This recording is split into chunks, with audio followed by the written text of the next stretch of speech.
Kia ora, welcome to episode 57 of the SWNZ Podcast, the podcast for New Zealand Star Wars fans, and our first podcast for 2022. My name is Matt. And my name is Christy. It was a huge week for news from a galaxy far, far away, mainly because of a certain Disney Plus series, so let's jump in and talk Star Wars. Although we've got a lot to talk about in terms of the Book of Boba Fett, the rest of the news has been a little bit light because the internet's on a little bit of a holiday for the Christmas season. But let's just start by looking forward to what we can expect out of 2022. We've got the Book of Boba Fett running right now. That's going to be 7 episodes long, and hopefully you've all seen the first episode. We're going to jump in and talk about that in a lot of detail shortly. We've got a lot of other things to look forward to in a lot of different forms of media over the coming year. We are particularly looking forward to the 7.0 update for Star Wars The Old Republic, Legacy of the Sith, due out mid-February.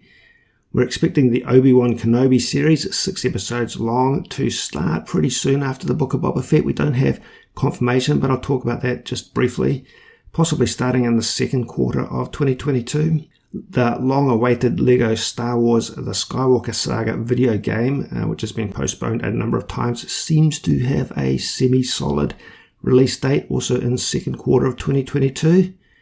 Bad Batch Season 2, we're expecting about 16 episodes, will be coming sometime probably after Obi-Wan Kenobi, release date to be confirmed.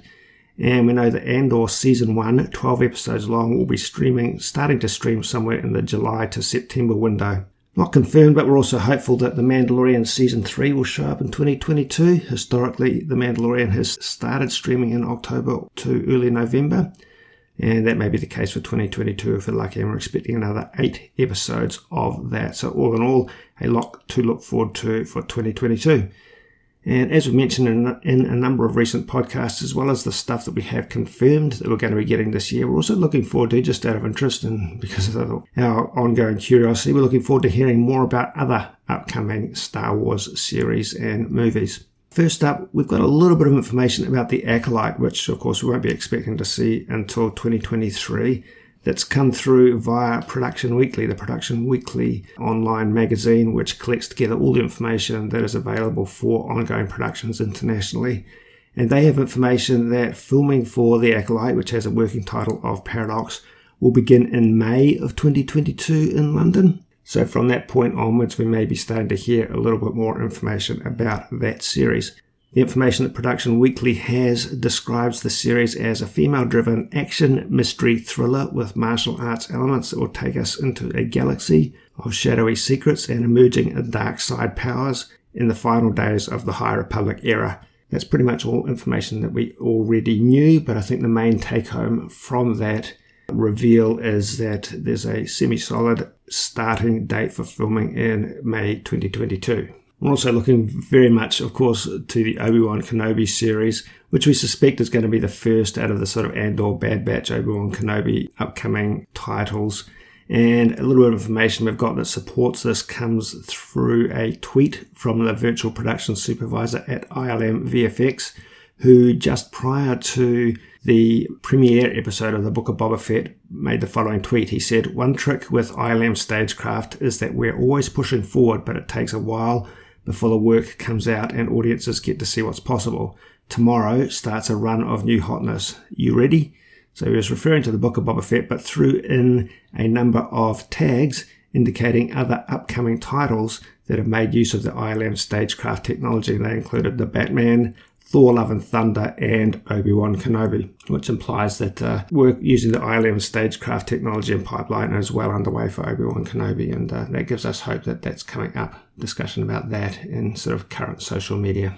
Yeah, there's lots of hints, little tidbits around the internet sort of pointing that Obi-Wan Kenobi is, coming, it's on its way and things like that. But I'm sort of resigned to the fact that we probably won't get anything solid until at least after the Book of Boba Fett.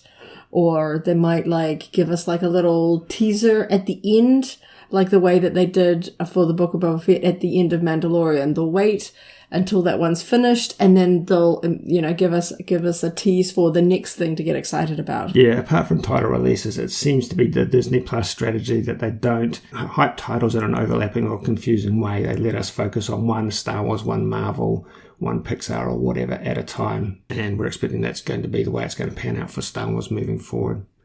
But it is really interesting to see some big action movies using the stagecraft technology. And from sort of opposing studios, we see Thor, Love and Thunder included in this list, and that is of course a Marvel production, but also the Batman, which is obviously from the competing comic book house DC Comics with Warner Brothers. So it's interesting to see sort of how wide and how fast this technology is getting used within the industry, not just for episodic TV series to kind of keep costs down, but also the big budget movies, showing that it can actually stand up to that sort of big budget computer-generated detail. Yeah, we knew Taika Waititi was using the ILM stagecraft in the volume for his work on Thor, Love and Thunder, and a lot of that was based on his experience and familiarity with the technology because of his work with The Mandalorian. But I wasn't actually aware that the Batman was going to rely on it to this extent as well, so that'll be interesting to see. And it's obviously opening up, being used by some really big titles moving forward, and that's probably only going to just continue to gather momentum, I suspect.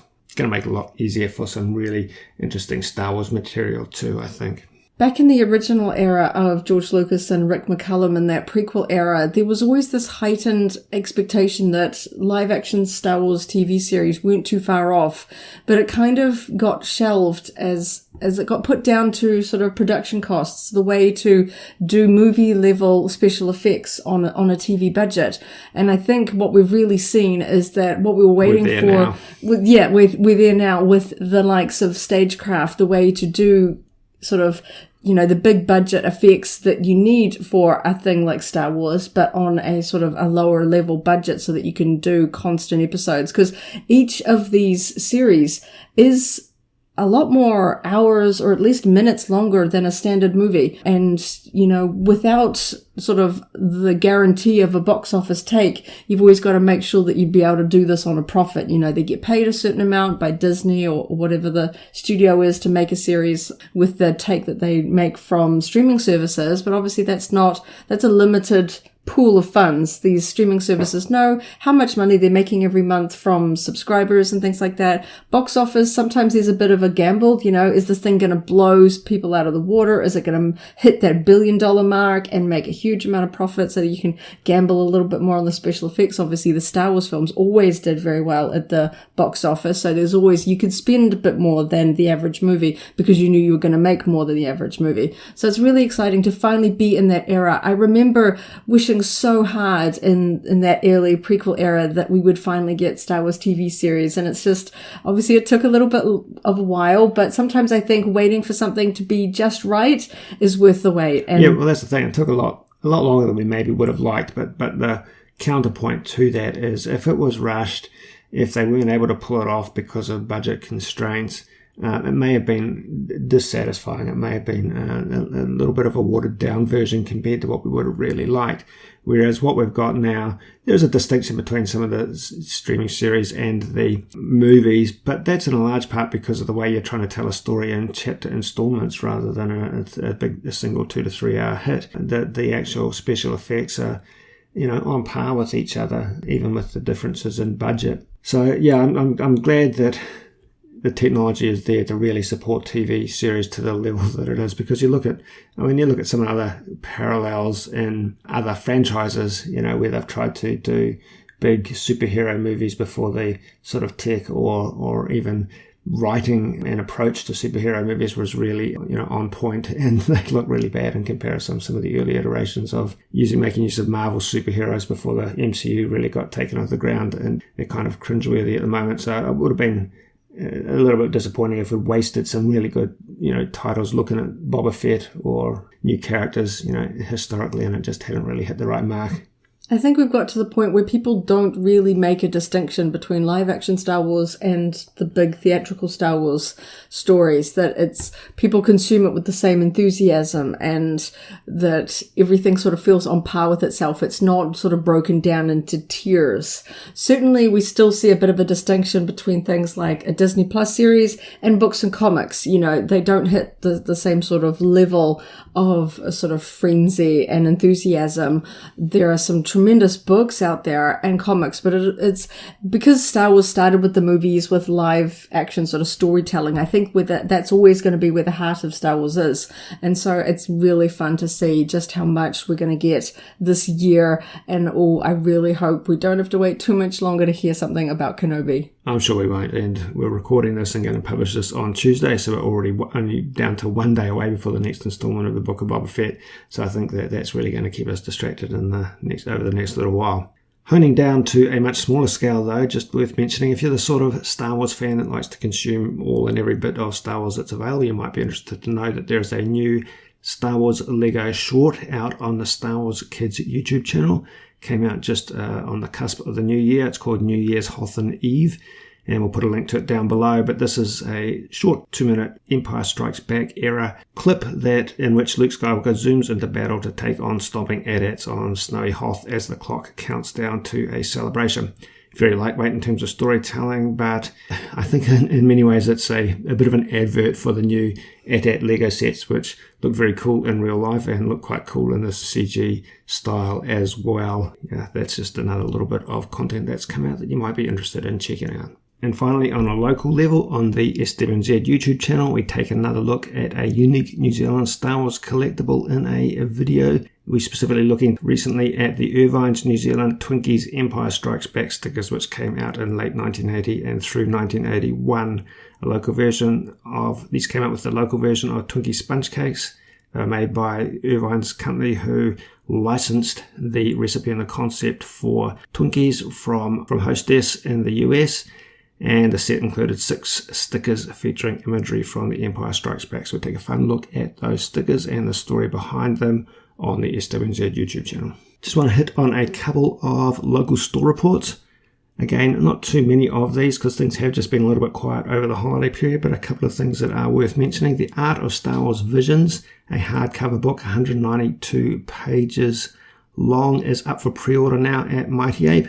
I know that amongst the local community there are a lot of fans specifically of Star Wars Visions, but in the absence of a lot of collectibles or additional material to this, I think anything and everything related to the series is worth mentioning. So this long hardcover look at the art and development of Star Wars Visions should have a lot of new and interesting material for fans of that Disney Plus streaming series. We mentioned that there's a whole lot of new Book of Boba Fett and related products coming through EB Games last podcast.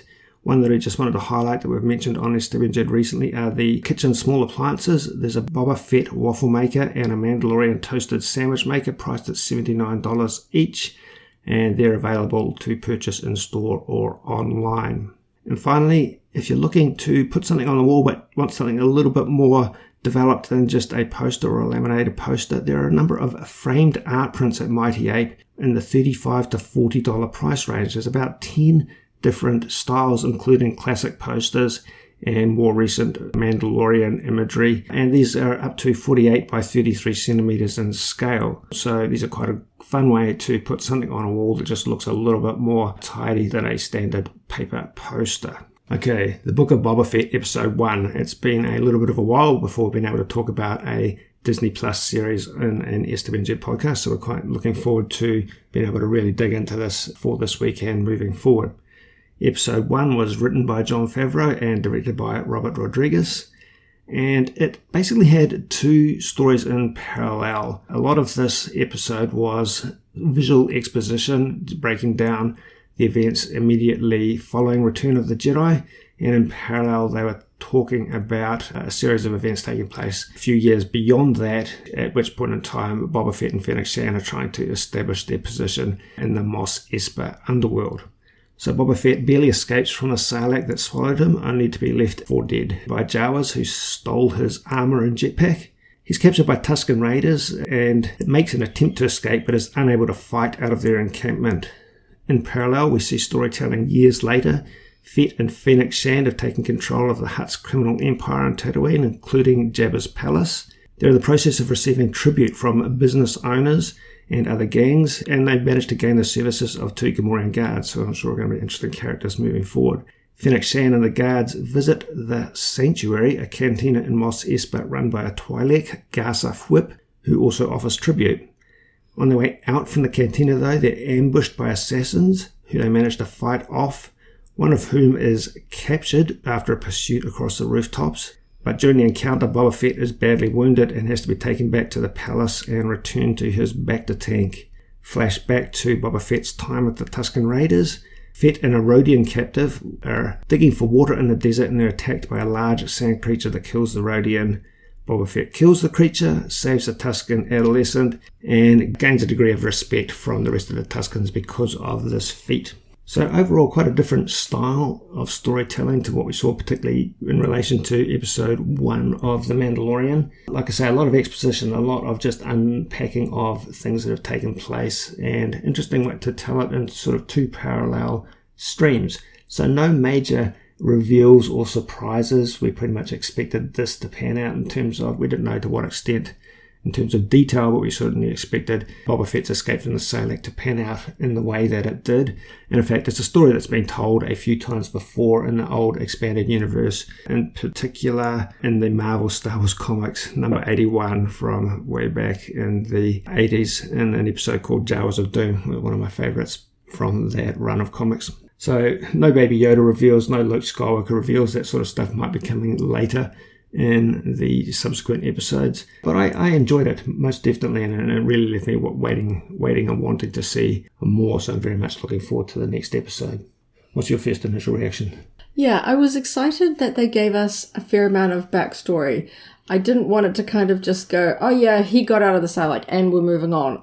It was kind of fun to sort of see that sort of all sort of played out and explained, because I know that Disney and Lucasfilm have obviously got to tread this kind of fine line between explaining things too much for the new generation of Star Wars fans and then sort of skipping it over because they know most Star Wars fans will have kind of figured it out by now. You know, they know what sort of happened. So I thought that there was all sorts of fun nods that even if it wasn't surprising, it was still fun to see, you know, like the shots inside the Sarlacc, seeing Jabba's sail barge sort of in ruins around the outside, sort of seeing the process. We know that he loses his armor at some point and finds himself with Tuskens at some point because of the storylines that we saw in The Mandalorian. Obviously, when we first meet him, he doesn't have his armor and he has a gaffy stick, so he's had some relation with the Tuskens, and somehow his armor went missing from the time he got out of the Sarlacc to the time where we see it first with Cobb Vanth and then he retrieves it from The Mandalorian. So if you're a deep Star Wars fan, you probably could have connected the dots and figured out what was the most likely scenario, but it was nice to have it fully splayed out. I saw some people saying that this first episode was a bit slow or boring, but I think that's just because they needed to get through the story beats to explain the thing. So people aren't going, how did he get out? Where does armor go? And all this kind of stuff. It was almost a prelude. It was almost a prelude episode, a prologue. It was a lot of scene setting, and I think it was just necessary. That both story threads are completely open-ended, but they really laid out the scenes in the context of where we're at. I think if you threw in a big reveal like Baby Yoda in this first episode, it would feel sort of rammed in there too much. We've barely gotten started, and I think it would just sort of feel like sort of just like a play-by-play, okay, we're just going to do the same sort of thing that we did with The Mandalorian, you know, start with the big reveal and then go from there. I think that this is definitely going to build up to something. They're not going to do a series around Boba Fett, not give us something super, super cool. I like the variety in storytelling. I think the slow burn is actually quite a nice variation based on the other live-action material we've seen, albeit quite brief. It feels a little bit more like what we remember in the movies. We never started out with some massive reveal right at the start. You know, there was a build-up, you know. We don't have the climactic lightsaber fights like right at the start of the movie, you know. We've got to sort of build up through it, and then we get to the big, you know, the big surprises, the big sort of twists and turns and things like that. So it feels a little bit more like a movie in that respect. We're sort of setting the scene, giving a bit of exposition for the people that are new here. Because there's a lot more story. There's a surprising lack of dialogue apart from a few specific encounters, but there was a lot of scene setting, and if you break down a lot of the details that we've seen, it does tell us a lot. It tells us a lot about where Boba Fett is at in terms of his leadership, his personality, his physical capabilities, the skills he's picking up from the Tuskens. It tells us an awful lot about those things. You know, we can break those down into quite small details. Yeah, because I thought it was really fun to see the sort of flashbacks to young Boba in the Geonosis arena just after Jango's been killed. We see some shots of Kamino, obviously that is his homeworld and things like that. And if you're a fan that's gone and sort of watched all of the animated series, then you would know there's a few more sort of episodes post sort of the episode 2 where we see Boba sort of as a young person in his relationship with some other bounty hunters. So we get a little bit of a sort of a beginning to his personality and his story. But there is such a massive amount of time since then to where we are now that I feel like they're going to take a little bit of time to really give us a full idea of who this Boba Fett is now. You know, we're not going to get a full backstory. Obviously, we get little glimpse of his involvement with the Empire in the original trilogy, but that's only just a very small element. We don't see him speak a lot. He's there as kind of a lingering threat for a lot of the time. So we don't get his sort of inner dialogue and how is he fond of working for the Empire? Is he not having fun? Like how that all came into play. So I'm really looking forward to seeing how they sort of develop his character, because they didn't give him a lot of dialogue, but we're getting more of a feel for his character with the dialogue that we are given in the Book of Boba Fett. And because a lot of it was told in backstory, he's injured, he's imprisoned, he's not just talking to the air, there's not a lot of opportunity there for a lot of exposition. So I feel like we're going to get a little bit more talking. Plus I think that they don't want to make him a terribly chatty person. He's got a little bit of a mystique. He sort of reserves and observes things. Obviously, we're probably going to get the most amount of dialogue between him and Fennec, sort of being his confidant, right-hand person there, which I think is going to be really fun. I'm liking all the touches and references to original trilogy things, which I was really hoping that they'd do in this one. Yeah, well, right from the get-go. Seeing Jabba's sort of throne room, party room, empty and abandoned was a really cool starting scene. Seeing the 88 droid sort of emceeing the entrance of all the tribute bringers was kind of cool. The 88 droid, also referred to as UK2B in the credits, was voiced by Matt Berry, who we've seen in a number of different things, including IT Crowd and SpongeBob. But he was a fun addition, and I suspect because they brought in a talent of that level and that he was amongst the top build talents, that we're going to see more of that droid moving forward. Yeah, he's got such a distinctive voice. I really enjoy him on the American What We Do in the Shadows production. So it's fun to see him getting involved in the Star Wars universe. It's always fun when they bring in actors and talent that you're fond of from other productions into Star Wars. So I thought that was fun. He had a distinctive voice. It didn't take too many lines of dialogue to pick up.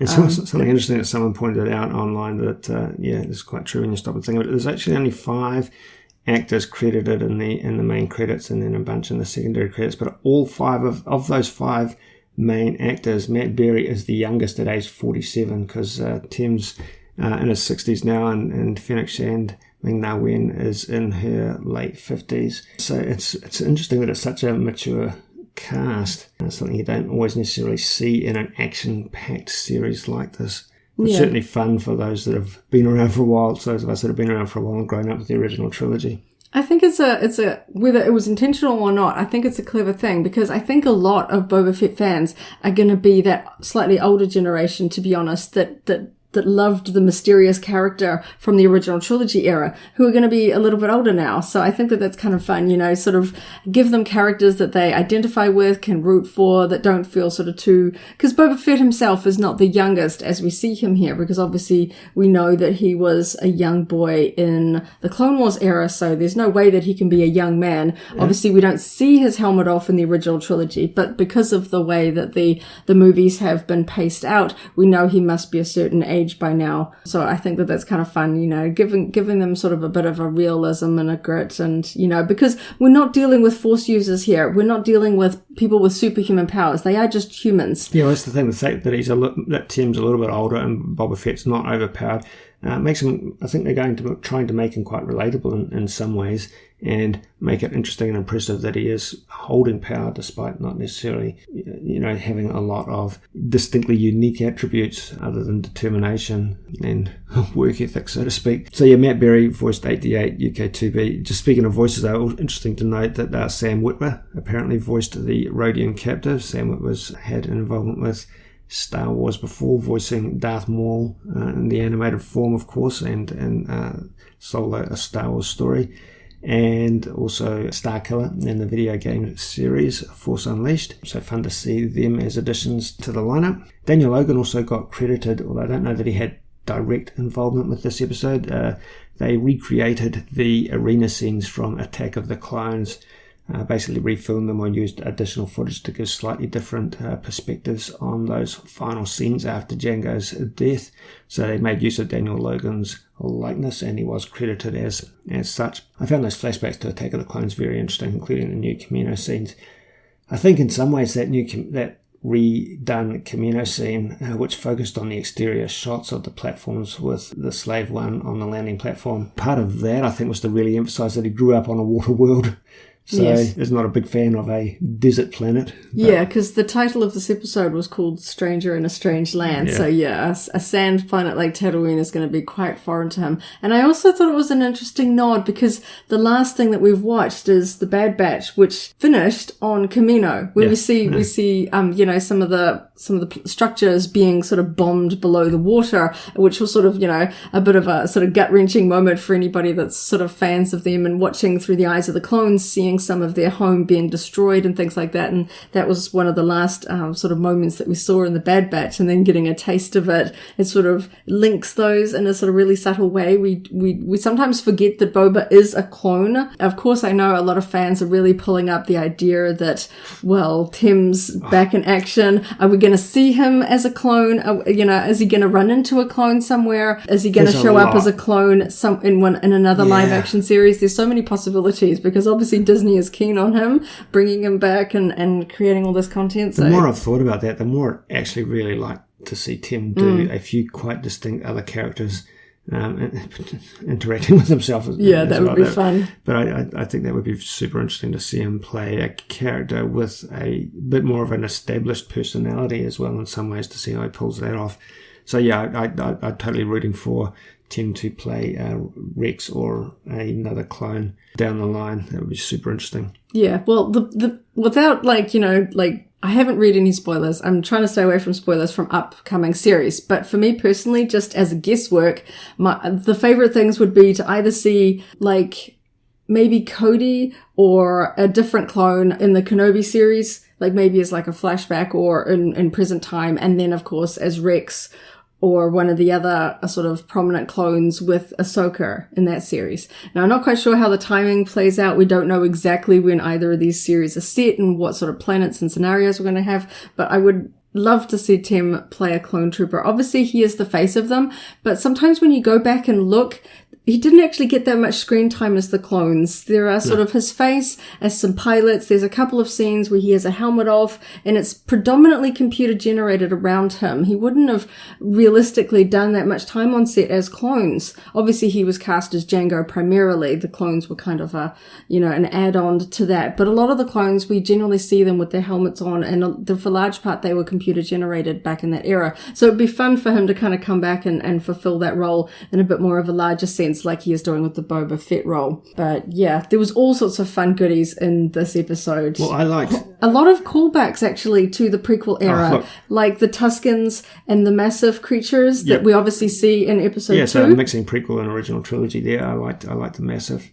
I liked the fact that this Tusken tribe is distinctly different from other Tusken tribes that we've seen. I like the colour mixes they had in their wraps and apparel, as well as a little bit more adornment with jewellery and variations in their headgear.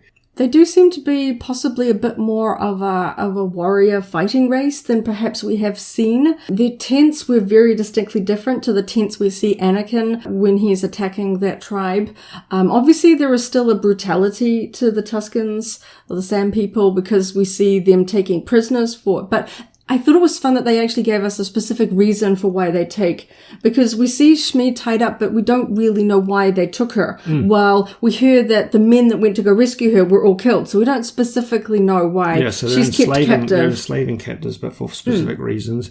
And there's also strong connotations of many, rites of passage, rites of honor, and so forth within their culture, which are often quite brutal, but at least we're sort of unpacking that into a way which makes it a little bit more understandable in some ways. the scene where he kind of gets away from them and they're all kind of standing around, it looks like they're giving him the opportunity to earn his freedom by defeating a warrior in battle. And as we know, Boba Fett is primarily using projectile weapons, blasters and things like that. So seeing him try to take on a skilled Tusken with a staff weapon, he doesn't come off the best in that scenario. But I thought it was interesting that they sort of recognized that, if you earn our respect, we might let you go. And we know, obviously, he ultimately does earn their respect in some ways because he ends up with a gaffy stick and dark robes, which I thought was interesting because I was always just a little bit puzzled why they made it look like he was wearing sort of Tusken-esque garb, but it was pretty much black. And I was like, we haven't seen that in Tuskens before. But now we see the tribe that captured him wear a lot of darker colors. Obviously, the original Sand people were very, very pale, but Jawas tend to wear dark brown robes. So we know it's not out of the question. So it was interesting to see the mix, and it gives us more of a sense of the fact that there are very distinct different tribes of Tuskens or Sand people on Tatooine. They had very different tents, very different outfits. Do they clash with each other? Have they sort of evolved for different sort of landscapes across Tatooine? So it's sort of interesting to see that, some might be more nomadic, some might stay still and kind of harvest in the area. And it was interesting to see how the likes of the Tuskens acquire liquid or water. They've never really sort of, we don't really dive into that because clearly we see humans, obviously the Owen Lars, with the moisture evaporators and stuff like that, but Tuskens don't seem to own tech like that as we see them depicted. So it was interesting to see that they have an organic way of finding water in a desert environment. And it's presumably sort of a long-standing approach to survival. I think the storytelling is actually a lot more detailed and a lot more intentional than some people have given it credit for in some ways.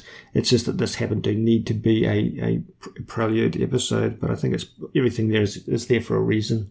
I'd kind of like to see some of it, I guess there'll be like a book or something like that explained, because I'm on two minds. I don't know if they're like the little orbs that they're digging in the sand. Urchins, are those plants, like sort of cactus-like ones, or are they basically like perhaps sort of eggs of the sand creature that they sort of lay in the sand? Because we know certain reptiles, like turtles and things like that, lizards, they tend to lay the eggs in the sand. So are they basically like, drinking like the yolk / liquid out of an egg buried in the sand, which would explain why there is a giant creature right there if it's like been laying eggs under the sand or something.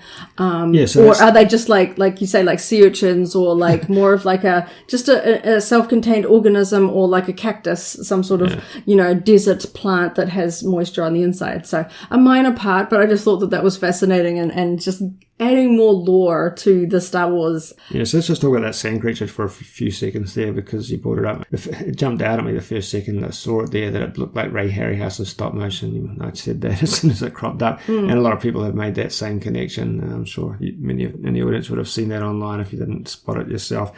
So, and I think in part it was because of the creature design, and in part it was because of the angles. There's a distinct combination of shots of the creature that didn't show its legs, which is a shortcut you often use with that sort of stop motion, and then when they did show the legs, it was sort of a full body ambulation moving forward shot that had a very, even though it's clearly digital, it had very much a stop motion tribute feel to it, and clearly Harryhausen inspired. There's a lot of characteristics of the creature that look close to the Kraken from Clash of the Titans and so forth, but a few others as well. Yeah, there's a certain style that you kind of see through movie monsters, things like Godzilla and dinosaur depictions. If you go and watch like really older movies where they use stop motion, the actual creature design is quite different. And so there was elements, particularly around the face, particularly sort of the muscular body, that felt like it was that sort of older design. And in a way that sort of feels like that fits in with Star Wars very well. Obviously, a lot of the original creature designs were done in the 70s. So it sort of gives it the sort of older feel, because modern monster creatures have a slightly different feel. We've got things like Stranger Things and Rathtars and stuff like that have a slightly different sort of vibe to them. It gave it a much more sort of older world, because Tatooine is where A New Hope kicks off. This is where we start with Luke on the homestead and go from there. And so it sort of feels like tapping back into the sort of older references gives it an older, grounded feel, which I thought was really fun. I hope we learn a lot more about this creature. You know, I'm hoping they put out some big book, you know, behind the scenes and creature design and stuff like that and give us a bit more information. But then, of course, on the flip side, they included some very, very modern things. We saw the Boston Dynamics robots walking down the Tatooine street, and I thought that was really, really fun. I saw some people saying, oh, they're too modern to be in Star Wars. But when you think about it, they've got fully sentient droids walking around, like 3PO. 3PO is a technology we don't have in existence yet. We don't have, I'm droids that can do what R2 can do. And I'm pretty sure that even though they weren't real robots, they were models in terms of implementation. I'm pretty sure on Solo, in the trenches of Mimban, we saw four-legged pack droids that were very similar to the larger versions of Boston Dynamics robots. So, there are precedents for that style of robot in Star Wars lore. But it's just interesting that they took that shortcut of using, real capable robots to represent in-world galaxy far, far away droids. Yeah, I thought that was a really fun touch. And of course we saw some really classic astromechs inside the Cantina scene. The Cantina scene was awesome. There's a ton of astromechs there. Right from the moment they walked in the door, everything was just so much to look at, trying to check out the background and trying to listen to everything as well. The music that was playing sounded familiar for a moment there, and it was actually a recomposition of the original trilogy, Star Wars A New Hope Cantina theme. It's been referred to as Cantina Latina, which is a variation on John Williams' music. It's actually the strings were performed by Robert Rodriguez, the director, who we know as a guitar player, which was fun. Robert Rodriguez also played the Trandoshan in the tribute scenes early on, so some really interesting details and trivia associated with that. Yeah, the other droid that stood out for me in that Cantina scene was the droid that formerly piloted the Star Tours ride in the Disney parks. Fans might know him now as DJ Rex in Ogre's Cantina because he is no longer in the Star Tours ride, but he is a very distinctive droid, and if you've ever been to Star Tours or know that character, he stands out very, very clearly. So we don't know if this is just another droid of his type series, or one, or whether it's supposed to be him. Or it's supposed to relate to Batu and DJ Rex, yes. Yeah, so that was fun. Definitely an RX series droid, which was a fun insert to actually have in live action in that way. I loved seeing the Twi'lek character as being the proprietor of the cantina rather than being a servant. Yeah, so I think that's fun. And obviously now with the poster reveals, we know that she's going to have a little bit more of a prominent role than just a background character. Obviously they cast a well-known actress, Jennifer Beals. So even from the get-go, I was pretty sure that this character is going to have a little bit more of a storyline than just sort of a passing character. Yeah. So I'm really intrigued to see where she's going to go. That's a significant point, because I think both of the storytelling threads that we've seen so far were left open-ended, and I think they're going to continue in parallel. I think, as I say, they're scene setting, so everything we've seen so far, we're going to see more of. We're going to see more of that. All those characters, the Major Domo to the mayor. I think we're going to find out who the mayor is. Could be the Thorian we've seen in the trailers. Could be someone else, but I liked that character, that Twi'lek character. We're going to see more of Gas of Whip, the Twi'lek from the Sanctuary. We're going to see more of the Tuskens, and we know that for a few solid reasons. Because the story was open-ended, the closing scene was in fact in the Tusken encampment, and there's material from the teasers that we haven't yet seen.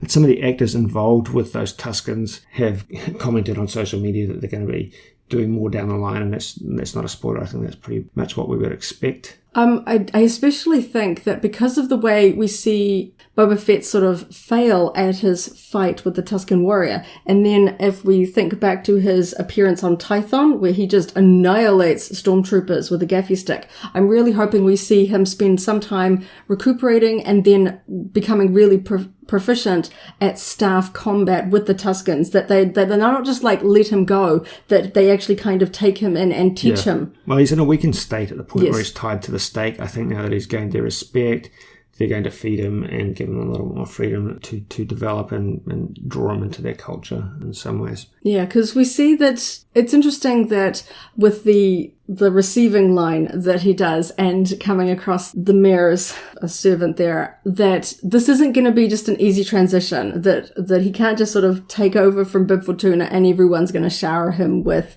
sort of praise and respect as being the crime lord. Obviously, Boba Fett is somebody to be feared and respected, but we're going to have to see, he's going to have to like show it. So I think that's interesting, because no sooner is he walking down the streets that a gang attacks, and in the credits they are referred to as a Nightwind assassin. Yeah. So we've got a gang there. We also see when he is spying on the homestead with the Tuskens that we see a homestead being attacked by what appears to be a different gang that then spray paints a sort of a gang symbol on the outside of the homestead. So I think we're really setting up the fact that there's a tension and a sort of a fine balance between all the different gangs and factions on Tatooine, and he's going to have to sort of somehow find a balance. We obviously see in the trailers that he's calling in the Trandoshans to have a bit of a meeting, and he's sort of, Aqualish, yeah. Yeah. I thought it was really fun seeing the Trandoshan offering a Wookiee pelt. It's not mentioned as a Wookiee pelt, but I think if you're familiar with the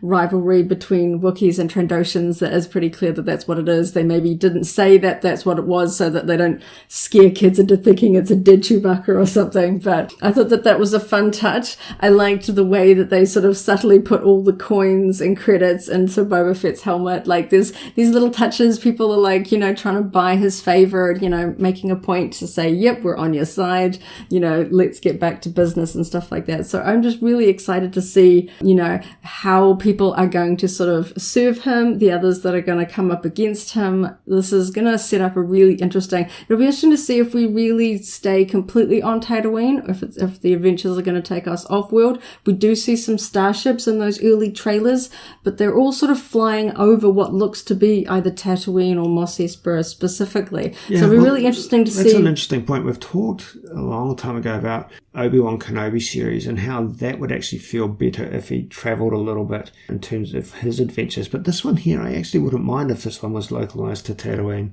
They're a little bit cheaper in terms of production because they're working with stagecraft and the volume, but I think there's a lot of physical sets. Those Mos Espa alleyways, I think there's some distinct physical sets here, so the production becomes a bit cheaper if it is localised to Tatooine. I wouldn't mind that. Because in terms of the wider lore, we know that the Hutt Cartel is a very powerful sort of gang organization that controls a lot of territories. But when Jabba dies, it's not another Hutt that takes its place. It was Bib Fortuna that took over. So we think that maybe the Hutt Cartel doesn't see Tatooine as particularly useful to them anymore. Maybe it's too far on the outer rim, or for whatever reasons, they don't take over. So it's now left to the local gangs and things like that. So I think that presents a really interesting dynamic, that there's been sort of a real power shift, that it isn't the sort of wider sort of several systems cartel controlling Tatooine. It's going to be down to more local forces. So that does sort of perhaps hint at the fact that Boba Fett's going to be dealing with much more local stories and local conflict. In previous podcasts we talked about, if Hutts get involved, will we see Nar Shaddaa or Hutta or so forth, in the wider underworld of the wider galaxy. But at this point, I wouldn't mind there's a lot going on Tatooine, and we can just stick with that for a little while, and maybe that the story just progresses and the season closes with looking forward to expansion beyond Tatooine, and we move beyond that for subsequent seasons, because I definitely want subsequent seasons of this. I do, yeah. I'm really hoping that maybe Lucasfilm's being a bit cautious and they're not sort of announcing a series as being an ongoing series until the final episode's rolled and they can see the numbers and see, how much merch was sold and all that kind of stuff. Clearly we're seeing that with Visions. They didn't have any merch ready to go when that thing launched. A couple of t-shirts and that was it. But t-shirts can be pretty much print on demand. You're not going to lose money if they don't sell. But now we're seeing action figures and books and things like that coming out now that they know that it was obviously a success on the back end. Enough people watched it. Enough people ranked it highly on review sites that I don't know if we'll get a season 2 of that, but at least it was enough to make merchandise from it to, make a bit more money off of it. But some of the developers have definitely said they would want to do more. Yes. At what point that may or may not get greenlit, we don't yet know, but I don't think that's inconceivable. I think that after, when Lucasfilm announced, we're going to be doing a movie a year, and then things kind of got upended and stuff like that, I think they may be treading a little bit more cautiously now.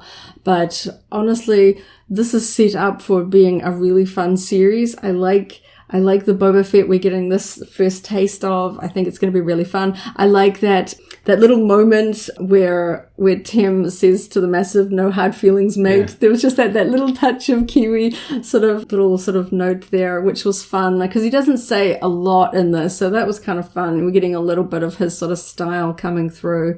So I'm really hoping we get dived down. I know that there was an interview where Tim referenced that we might even sort of shed a tear, and that we're sort of going to get to, so I'm really looking forward to seeing where this might go. There's all sorts of ways, and it's so sort of unknown at this point. We've kind of, the first episode covered what we kind of expected, no big surprises. We kind of guessed what it was going to be. If they'd given us like something out of Left Wing, I think it would have felt too artificial, like a surprise for the sake of a surprise. I don't think it would have fit the storytelling that needed to be told in that first episode. But, well, yeah, I think we'll really hit the ground running, and I'm super looking forward to tomorrow night's episode. Yep, likewise, not very far to wait now. So on that note, I think we'll wrap things up and look forward to this upcoming episode on Wednesday this week, and we'll be talking about that around about this time next week.